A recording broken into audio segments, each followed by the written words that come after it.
এখন থেকে 1,00,000 বছর আগেও দক্ষিণ এবং দক্ষিণ পূর্ব এশিয়ার পুরোটা জুড়ে ছিল গহীন জঙ্গল। প্রাকৃতিক কারণেই উপকূলীয় এলাকায় জঙ্গলের চেহারা ক্রান্তীয় বনের বদলে ম্যানগ্রোভ বনে পরিণত হয়। ম্যানগ্রোভ বনের অন্যতম বৈশিষ্ট্য, এই বনের উদ্ভিদগুলো দিনে একাধিকবার সমুদ্রে জোয়ারের কারণে নোনা পানিতে অর্ধেক ডুবে থাকে। পশ্চিমবঙ্গ রাজ্যের উত্তর ও দক্ষিণ 24 পরগনা এই দুটো জেলা মিলিয়ে বিস্তৃত বিশ্বের বৃহত্তম ম্যানগ্রোভ বন সুন্দরবনের মোট আয়তন প্রায় 10,000 বর্গ কিলোমিটার। ভৌগোলিকভাবে এই সুন্দরবনের সীমানা দুটো নদী দিয়ে নির্দিষ্ট করা হয়েছে। পূর্ব দিকে ভারতের হুগলি নদী আর পশ্চিমে বাংলাদেশের বলেশ্বর নদ। এই দুটো জলধারার মধ্যবর্তী ম্যানগ্রোভ বনাঞ্চলের আনুষ্ঠানিক নাম সুন্দরবন। এখনও অনেক প্রান্তিক মানুষই এই সুন্দরবন ও তৎসংলগ্ন এলাকায় স্থায়ীভাবে বসবাস করে। এদের একটা বড় অংশের জীবিকা উপার্জনের একমাত্র উপায় মাছ শিকার। এর পাশাপাশি কিছু সম্প্রদায়ের মানুষ প্রতি বছর একটা নির্দিষ্ট সময় সুন্দরবন থেকে মৌমাছির মধু আহরণে ব্যস্ত থাকেন। বাঘ এবং সিংহের মতো শিকারী প্রাণীগুলো তাদের দিকে কেউ তাকিয়ে আছে টের পেলে সাধারণত আর হামলা চালায় না, যে কারণে বাঘ সবসময় তার শিকারের পেছন থেকে হামলা চালায়। সুন্দরবনে মধু সংগ্রহের সময় মৌশিকারীরা তাদের মাথার পেছনে একটি মুখোশ বেঁধে রাখেন। সেই মুখোশের চোখজোড়া তাকিয়ে আছে বলে মনে হওয়ায় মুখোশ ব্যবহারকারীর ওপর বাঘ হামলা চালানো থেকে বিরত থাকে। সুন্দরবন নামক বনাঞ্চলের উপর প্রথম সার্ভে চালানোর কৃতিত্ব ব্রিটিশ ইস্ট ইন্ডিয়া কোম্পানির দখলে রয়েছে। 1757 সালে মুঘল বাদশাহ দ্বিতীয় আলমগীরের কাছ থেকে এই বনাঞ্চলের স্বত্বাধিকার লাভ করে ব্রিটিশ প্রতিষ্ঠানটি। সুন্দরবনের জীববৈচিত্র্য নিয়ে কথা বলতে গেলে অবধারিতভাবে প্রথমেই যে প্রাণীটির কথা বলতে হবে সেটি রয়্যাল বেঙ্গল টাইগার। আক্ষরিক অর্থেই রাজসিক এই প্রাণীটি তার হলুদের উপর কালো ডোরাকাটা রঙের জন্য বিশ্বখ্যাত। এই প্রজাতির পূর্ণবয়স্ক পুরুষ সদস্যদের নাক থেকে লেজের ডগা পর্যন্ত গড় দৈর্ঘ্য প্রায় 10 ফুট। তবে এর মধ্যে প্রাণীটির লেজের দৈর্ঘ্যই প্রায় 3 ফুটের মতো। এদের গড় ওজন 200 থেকে 250 কেজির মতো হয়ে থাকে। তবে এখন পর্যন্ত আবিষ্কৃত সবচেয়ে বড় বাঘটির ওজন ছিল পুরো 350 কেজি। প্রকৃতিতে এই প্রাণীগুলো নিভৃতচারী হয়ে থাকে। এরা বন্য শূকর, হরিণ এবং মহিষের মতো প্রাণী শিকারের মাধ্যমে জীবন ধারণ করে। উদ্বেগের বিষয় হল, বিভিন্ন কারণে সুন্দরবনের আয়তন ক্রমেই সংকুচিত হচ্ছে। 200 বছর আগেও ব্রিটিশদের পরিচালিত সার্ভে অনুযায়ী এই বনাঞ্চলের আয়তন ছিল প্রায় 17,000 বর্গ কিলোমিটার বা 42 লাখ একরেরও বেশি। এই সংকোচনের পেছনে জনসংখ্যা বৃদ্ধি এবং মানব আগ্রাসনের পাশাপাশি ঘূর্ণিঝড়ের মতো প্রাকৃতিক দুর্যোগেরও হাত রয়েছে। বিশেষ করে ভৌগোলিক অবস্থানের কারণে বঙ্গোপসাগরের উপকূলীয় এলাকায় প্রায় প্রতি বছরই একাধিক ঘূর্ণিঝড় আঘাত হানে। আর কয়েক বছর পরপরই মহাশক্তিশালী এক একটি ঘূর্ণিঝড় এই এলাকায় তাণ্ডব চালিয়ে যায়। জাতিসংঘের প্রতিবেদন অনুযায়ী 2007 সালে এক ঘূর্ণিঝড় সিডরের আঘাতেই সুন্দরবনের শতকরা 40% উজাড় হয়ে যায়। সেই ক্ষতির মাত্রা পুরোপুরি বুঝে ওঠার আগেই 2 বছরের মাথায় এই বনাঞ্চলে ফের আঘাত হানে আইলা নামের বিধ্বংসী আরেকটি ঘূর্ণিঝড়। ওই ঝড়েও সুন্দরবনে বিদ্যমান জীববৈচিত্র্যের ব্যাপক ক্ষয়ক্ষতি হয়।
পতাকা, সেই পতাকা উত্তোলিত হচ্ছে।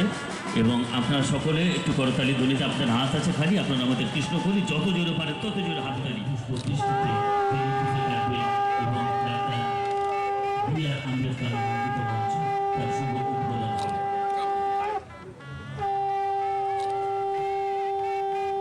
এবং আমাদের হাত রয়েছে খালি একটা জোরে হাততালি এত জোরে হাততালি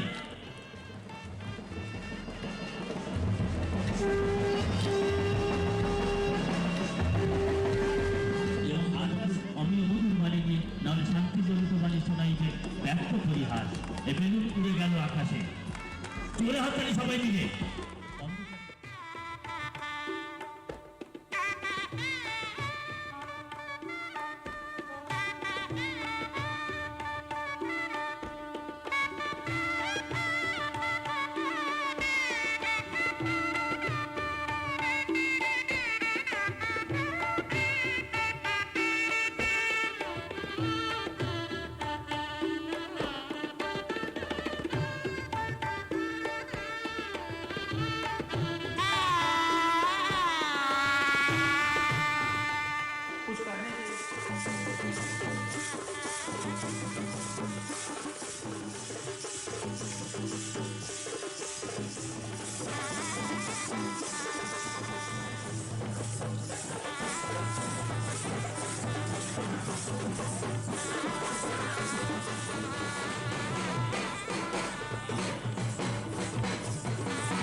ব্যাকুল পথে কুটির হতে ত্রস্ত এলো তাই আকাশ মানে হানি যুগল ঘুরি শুনলে বারেক মেঘে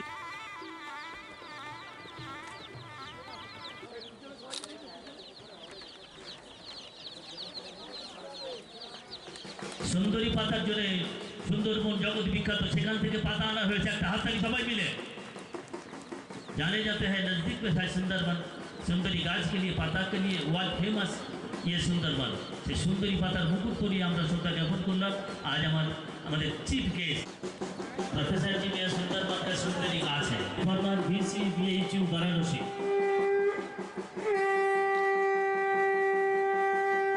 অন্ধকারের উৎসাহিত হতে উৎসারিত আলো সেই তো তোমার আলো সেই তো তোমার ভালো মঙ্গল দ্বীপ জেলে অন্ধকারে দু চোখ আলোয় ভরো প্রভু সে আলো আপনাদের ঘরে পৌঁছে যাক রাতের বৃন্ত থেকে পর্যন্ত সকালকে নিয়ে আসুন এই কামনায়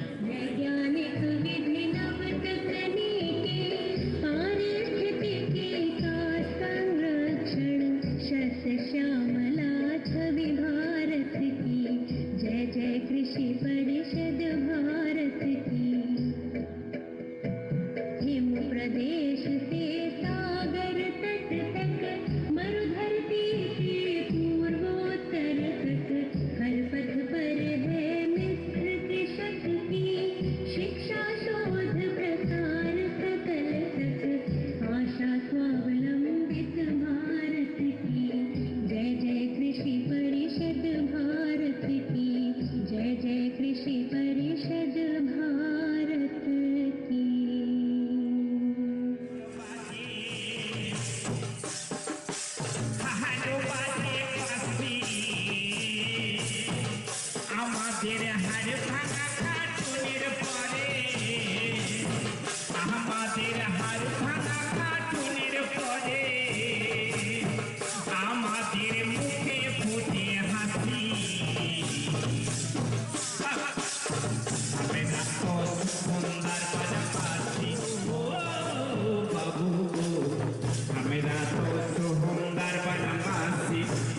বাবু গো আমি নাথ সুন্দরবনবাসী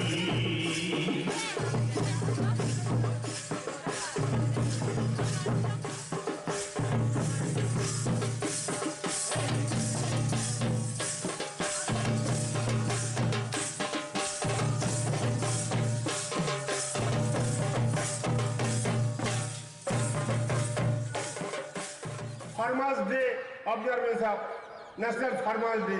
तो इसीलिए डॉक्टर कौर जी से मैं पहली बार में डिस्कस करूंगा था तो डॉक्टर कौर जी बोला हाँ ये होना चाहिए। ये सुंदरबन एक उनका जो लाइवलीहुड है वो लाइवलीहुड वन टाइम एग्रीकल्चर है, दूसरा कोई नहीं है, दूसरा कोई अल्टरनेटिव कोई वे नहीं है। सो इसीलिए फार्मर्स के लेके कल्टीवेशन के लेके कोई प्लानिंग नहीं है, ये बड़ा दुखी की बात है। तो इसीलिए मैं कहना चाहता हूँ कि आप अपना तरफ से ये हमारा जो एग्रीकल्चर एंड फार्मर्स वेलफेयर जो मिनिस्ट्री है गवर्नमेंट ऑफ इंडिया का जो ऑफिसर कंसर्न है ये आप ये सुंदरबन वासी का जो दुखी की जो बात है ये बात आप समझ दीजिए। ये सुंदरबन ये हमारा देश से बहुत बढ़िया नाम है जो world famous mango world famous मायरा बोनेरा আপনারা যা জানেন যে আমাদের কি দুরবস্থার মধ্যে চলতে হচ্ছে। প্রতি বছর আমাদের হয় বর্ষা না অতিবর্ষণ আমাদের ফসল চলে যাচ্ছে। তো সুন্দরবন কৃষ্টি মেলা লোক সংস্কৃতি উৎসব সেই মঞ্চ তৈরি করার চেষ্টা করেছে যে মঞ্চের মধ্য দিয়ে সুন্দরবনের মানুষের যন্ত্রণা, সুন্দরবন মানুষের কান্না, সুন্দরবন মানুষের বেদনা তুলে ধরার মঞ্চ আমরা সেই কাজ করে এসেছি। এবং 27 বছর ধরে শিশু সন্তানকে সেদিন যার জন্ম হয়েছিল 1997 সালে আপনারা 27 বছর ধরে তিল তিল করে তাকে গড়ে তুলেছেন। এই মঞ্চ থেকে অনেক দাবি উঠেছে, সে দাবি যেমন আদায় হয়েছে অনেক অপূর্ণ দাবি রয়ে গেছে। সুতরাং সুন্দরবনবাসীর যতদিন অপূর্ণ দাবি থাকবে, সুন্দরবনের মানুষের যতদিন যন্ত্রণা থাকবে, সুন্দরবনের মানুষের যতদিন কান্না থাকবে, সুন্দরবনের মানুষের যতদিন ক্ষুধা থাকবে, ততদিন সুন্দরবনের মানুষের জন্য এই প্ল্যাটফর্ম তারা অনেক দূর এগিয়ে গেছেন এবং তারা নাকি স্টলও দিয়েছেন এবং সেই স্টলে তাদের हाथेर जिनिस तौरी बिक्री होच्छे। तो ये बहुत ही खुशी की बात है। जो 6 महीने 1 साल पहले हम लोग ट्रेनिंग दिया है महिला माने को, वो आज बिजनेस करना शुरू कर दिया है। और मैं ये भी सुना मुल्ला जी यहाँ एक स्किल डेवलपमेंट सेंटर खुलने वाला है एंड वो बड़ा आकार लेगा फ्यूचर में एंड पूरा वर्ल्ड वो एक्सपोर्ट करेगा, ऐसा कुछ हम लोगों का सोच है। तो आज जो महिला यहाँ आए हैं और जितना लेडिज এখানে এসেছেন তাদের জন্য খুবই সুখবর। এটা যদি ভালো করে আমরা করতে পারি তাহলে কিন্তু আপনাদের যে বিজনেস যে ব্যবসা শুধু দেশে সীমিত থাকবে না, এটা বিদেশেও পৌঁছে যাবে, সেই আশা নিয়ে আমরা এসেছি। এবং এটাও আপনারা জানেন যে আমরা 2-3 বছর আপনাদের অনেক যন্ত্রপাতি হোক, বীজ হোক, আজকেও 2000 চাষিকে আমরা বীজ যন্ত্রপাতি এইসব দেওয়ার জন্য আমাদের ইনপুট আছে এবং সেটা নিয়েও আমরা শুনেছি যে আপনারা খুব ভালো চাষ করছেন এবং আপনাদের ফটো আমি দেখেছি ফিল্ডের যে অনেক বড় ভালো ফসল হয়েছে। अब नहीं कई बार कह चुका हूँ जहाँ भी हमें मौका मिला है कि जितना ध्यान जितनी चीज़ों पर हमें देना चाहिए वो यहाँ के लिए नहीं बना है और उसकी बहुत ज़रूरत है। सिर्फ आप एक क्षेत्र की बात करें, सिर्फ टूरिज़्म डेवलप करने का, अगर इसको ठीक से लिया जाए इसमें लाखों लोगों को एम्प्लॉयमेंट, कितनी अपॉर्चुनिटीज जा और इस क्षेत्र की इकॉनमी ही बदल जाए। तो ये कई लोग कह रहे हैं, सब लोग कह रहे हैं, हम लोग भी कह रहे हैं, बस जरूरत इस बात की है कि चाहे स्टेट गवर्नमेंट हो, सेंट्रल गवर्नमेंट हो, नॉन प्रॉफिट ऑर्गेनाइजेशन, NGOs हो, हम लोग हो, जितने भी हैं समाज सेवी मिलकर इसको एक सोच बनाना। इसका कई बार प्रयत्न किया गया लेकिन वो चीज़ें नहीं आई हैं जो आना चाहिए। आपको इसमें इसीलिए एक सेंटर बनाया है कैनिंग टाउन में, वो इसीलिए कि इस क्षेत्र के लिए क्या किया जा रहा है। हमारे कृषि विज्ञान केंद्र हैं, उनकी समस्याओं को देख के क्या क्या किया जा सकता है, कैसे किया जा सकता है, उसको धीरे धीरे इस क्षेत्र में प्रभावित करें, जिससे जो आज किसान पैदा कर रहा है उससे ज़्यादा कैसे करें, उसके इनकम को आगे कैसे बढ़ाएं, जो भी उनके पास रिसोर्सेज है उससे हम क्या अच्छी तरह से कर रहे हैं, ये हमारा पूरा। मैं क्षमा चाहता हूँ आप लोगों से कि मैं बांग्ला में बोल नहीं सकता हूं, लेकिन बांग्ला समझ जरूर सकता हूं। तो आप मुझे अगर बांग्ला में बोलेंगे तो मैं आपकी बातें समझ लूंगा और मैं आपको उसका जवाब हिंदी में दे पाऊंगा। आज मुझे बहुत खुशी हो रही है, बहुत हर्ष का विषय है आज यहाँ पे जब आप तमाम माताएं और बहनें इकट्ठा हुई हैं। কিন্তু তার মধ্যে সুন্দরবন হচ্ছে মোস্ট ভালনারেবল, ন্যাচারাল ক্যালামিটিজের ভালনারেবিলিটি। তার মধ্যে থেকেও আপনারা আজকে এত দূর এগিয়েছেন, আমার তো মনে হয় মোল্লা সাহেব ডিজার্ভ করেন অনেক অ্যাপ্রিসিয়েশন। উনি যা শুনলাম 20 বছর ধরে উনি লেগে আছেন আপনাদের সঙ্গে সুন্দরবনের গ্রোথকে করার জন্য। আপনার যে 4টে দাবি আপনি রেখেছেন মোল্লা সাহেব, সব করা জেনুইন। তবে সরকার কি জানেন, সরোজ প্রামাণিক সব নামগুলো যাদের নাম ঘোষণা করছি শুধু তারাই আসবেন, সারিবদ্ধভাবে আসবেন।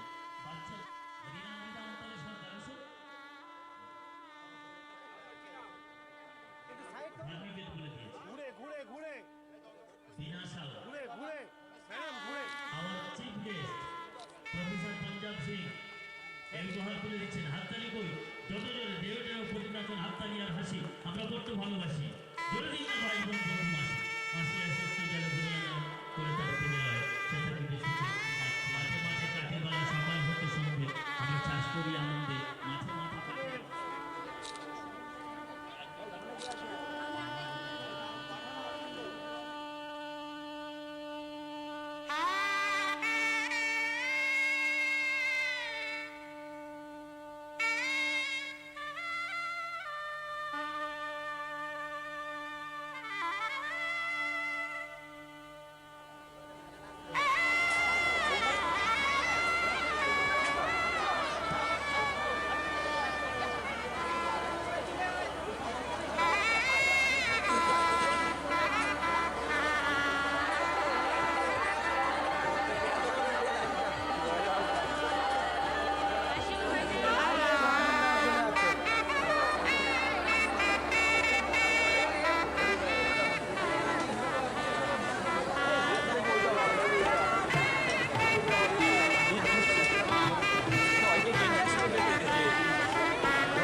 ওই শিকারের ঘাড়ে আয় কাজে কথা বলো সেই বস বস। হ্যাঁ বলো গুরু। হ্যাঁ রে, পুলিশের কাছে মুখ টুক খোলেনি তো?